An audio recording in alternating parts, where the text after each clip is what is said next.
Welcome to another episode of Biz Jet TV. It's Fabrizio Poli here, and today we're going to be talking about shall I charter, shall I lease, or shall I buy a jet? And this is often the question that people have, and it's one of the things that when I meet with people to talk about buying a private jet, I try and assess to see where they're at, if they're ready to buy or they need to still keep chartering, or maybe a lease is something that can get them into private jet ownership within a couple of years. So let's look at the three, and interestingly enough, the cheapest out of the three, you never guess, is actually the charter option. Yes, let's say you're going to fly 20 flights a year, so 20 flights chartered, 20 flights leased, 20 flights if you own the airplane. How much is it going to cost you? The cheapest option out of the three, if you look at it from a spreadsheet point of view, is actually the charter.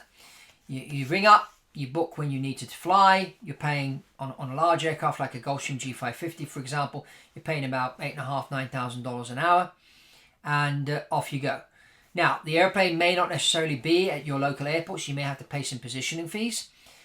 Depends on who you use, and it also depends on when you book the flight. Because these airplanes continuously moving. If you get a charter company needs to keep moving the airplane into the air all the time in order to make money. But what they're doing is they're taking the business model of the airline, which basically says airplane makes you money when it's in the air, it costs you money when it's on the ground. So that's what all the airlines live by, that saying. But with a private jet actually makes you money when it's on the ground, available 24/7. Yes, also in the air, but when the airplane is available 24/7. That's how having that tool in your arsenal is what will really give you the edge. So chartering doesn't really give you that, because I mean, you may suddenly, 6 o'clock in the evening, problems happen. You have to, jump on an airplane to get to the other side of the country to solve a problem, but you can't find flights, and by the time you book everything on the airlines, it's not worth it. Or charter, you may not find an airplane available at that time, which is where then we come into the lease option or the ownership option. So, lease option will you go for when you're not quite there ready with the money to buy an airplane, but you have the need to have something available 24/7. So you would do, you'd lease an airplane, you'd have someone manage it for you. And when we're in that scenario with an airplane like a G550, it's about $10,000 an hour when you're leasing, and a lot will depend on how much you're paying the crew and what insurance deal you get. So that fact is factored in as well. While if you own the airplane, then you're talking probably about $10,500 an hour. So it is the most expensive option. But if you have a big wad of cash that you need to pay to the tax man, you may want to just consider using that to buy yourself an aircraft, and then you can also offset write off the depreciation of the airplane as well. So if you are in that scenario, then certainly ownership is the way to go. Otherwise, I would lease. Well, then you're probably saying to yourself, well, Fabrizio, why would I pay more money to fly with the option of the lease or the ownership of the aircraft when it's just cheaper to charter? Well, it's very simple. If you own an aircraft and it's parked at your local airport, it's available 24/7. And that's really where the power lies, is the availability of the jet 24/7. And then you will find yourself thinking, well, where can I go with the jet to do deals so that, that money I'm paying, that $5 million I'm paying for the aircraft every year, plus the $25 million that I spent to buy it, I need to, use this tool in order to recuperate my $25 million that I paid for the jet, plus the $5 million I'm paying to fly it every year. So you need to be going out there and doing deals that you couldn't do if you didn't have a private jet. And that doesn't necessarily mean you physically traveling on every flight. You can send your team out to meetings, you can send the jet out to pick people up and whatever.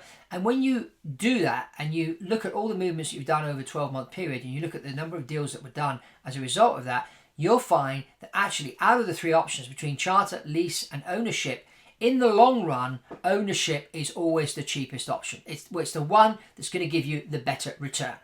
It's the best investment out of the three. Of course, if you're just looking at doing 3 trips next year and you want to do the trip by private jet, then yes, by all means, charter. But what you need to consider, and the big thing about chartering, and why is charter so cheap? The charter companies pay their staff less money. If you look at the salaries of a pilot for a charter company compared to a pilot that's working for a corporation, the salaries are quite substantially different. We're talking 30-40%, sometimes even more. And then of course, if you're working for a company, I'll give you an example. Harley Davidson have their own flight department, and they treat their people really, really well, and their pilots make good money.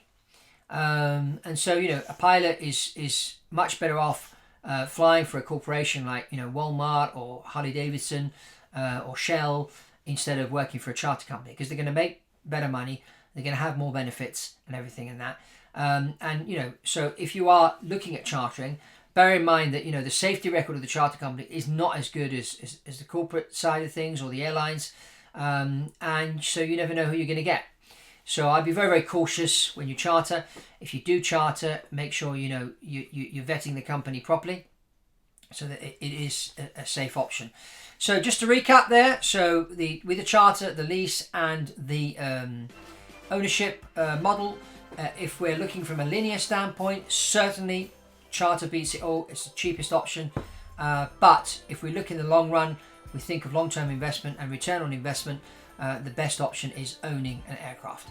But you may not be ready to own right away, so you may want to lease maybe for a year, so that your business starts to generate the cash that then and your tax bill starts to increase to a point where now it's time to go out and buy and just, you know, pay for the airplane instead of the tax man.